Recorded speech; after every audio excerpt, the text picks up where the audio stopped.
Hello everyone, আসসালামু আলাইকুম। Welcome back to my channel Tanisha's diary. আজ আমি অনেক মজার একটি রেসিপি নিয়ে হাজির হয়েছি, আর সেটি হচ্ছে হট চকলেট।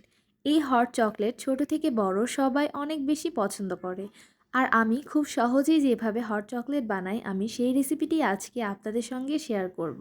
আশা করছি ভিডিওটি আপনাদের ভালো লাগবে। হট চকলেট তৈরি করার জন্য এখানে আমি ডার্ক চকলেট ইউজ করছি। আপনারা চাইলে মিল্ক চকলেটও ইউজ করতে পারেন। আজ আমি 1 কাপ হট চকলেট বানাবো, এজন্য এখানে সবটুকু চকলেট আমার লাগছে না। আমি চকলেট এভাবে করে কেটে নিচ্ছি, এতে যখন দুধের সাথে মিক্স করব তখন খুব সহজেই মেল্ট হয়ে যাবে। আর আমি চকলেটের কোনো এক্স্যাক্ট পরিমাণ মেনশন করছি না, যার যতটুকু ইচ্ছা সে সেই পরিমাণ নিলেই হবে। আমার চকলেট কাটা শেষ, এবার এটিকে এক সাইডে রেখে দিচ্ছি। এবার একটি প্যানে নিয়ে নিচ্ছি 1 কাপ দুধ, সাথে অ্যাড করছি 2 টেবিল স্পুন চিনি। আপনারা মিল্ক চকলেট ইউজ করলে চিনির পরিমাণ কমিয়ে ইউজ করবেন। এবার নিচ্ছি 1 টেবিল চামচ কোকো পাউডার, আর অবশ্যই ভালো ব্র্যান্ডের কোকো পাউডার ইউজ করার ট্রাই করবেন। এটিকে আমি চেলে ব্যবহার করছি। আর চালার পর অবশিষ্ট যে অংশটুকু থাকছে, মানে যে লাম্পসটুকু থাকছে, এটা আমি ইউজ করব না। এটিকে আমি এক সাইডে রেখে দিচ্ছি। এবার এই মিশ্রণটি ভালোভাবে মিশিয়ে নেব। আর এখানে একটি কথা বলে নিচ্ছি, আপনারা যদি হট চকলেটে ঘন টেক্সচার চান তাহলে কিছুটা কর্নফ্লাওয়ার অ্যাড করতে পারেন। আমার হট চকলেট ঠিক কনসিস্টেন্সি ভালো লাগে না, তাই আমি এভাবে তৈরি করি। আমি এটিকে ভালোভাবে মিশিয়ে নিয়েছি। এবার এটি চুলায় বসিয়ে দিব।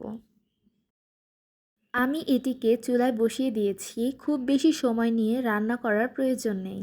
হট চকলেটটি জাস্ট বয়েল করে নিলেই হয়ে যাবে। মাঝে মধ্যে এটিকে নেড়ে দেব। যদি কেউ কর্নফ্লাওয়ার মেশাতে চায় তাহলে এই পর্যায়ে মেশাতে হবে। আমার এই টেক্সচারটিতে বয়েল চলে এসেছে।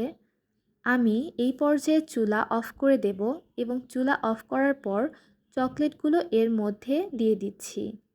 আমি সবটুকু চকলেট দিয়ে দিয়েছি। এবার আমি এটিকে ভালোভাবে মিক্স করে নেব। ভালোভাবে মিক্স করে নিলেই চকলেট কিছুক্ষণের মধ্যেই মেল্ট হয়ে যাবে। আমি এভাবে করে একটু মিক্স করে নিচ্ছি যাতে চকলেটটা ভালোভাবে মেল্ট হয়ে যায়। চকলেটটি এখন সম্পূর্ণভাবে মেল্ট হয়ে গিয়েছে। এবার আমি এটাকে সার্ভ করে নিচ্ছি।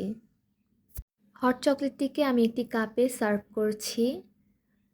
আজ আমি 1 কাপ পরিমাণ হট চকলেট বানিয়েছি, আর এটিকে আমি কিছু মার্শমেলো দিয়ে সার্ভ করব। আপনারা চাইলে হট চকলেটে হুইপ ক্রিমও ব্যবহার করতে পারেন। হুইপ ক্রিম দিয়েও খেতেও হট চকলেট ভালো লাগে। আবার চাইলে আমার মতো শুধু মার্শমেলো দিয়েও এটিকে সার্ভ করতে পারেন। আবার যদি চান তাহলে কোনোটাই প্রয়োজন নেই, শুধুমাত্র এমনিতেও এই হট চকলেটের টেস্ট অনেক বেশি ভালো।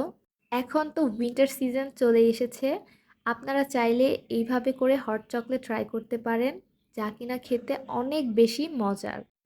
আশা করছি আমার এই ভিডিওটি আপনাদের কাছে ভালো লেগেছে, আর আপনারা এই হট চকলেটটি বাসায় অবশ্যই ট্রাই করবেন। রেস্টুরেন্ট থেকে তো প্রায় সময় আমরা এরকমভাবে হট চকলেট খেয়ে থাকি, কিন্তু আপনারা চাইলে এইভাবে করে খুব সহজে এটিকে বাসায় বানিয়ে ফেলতে পারেন।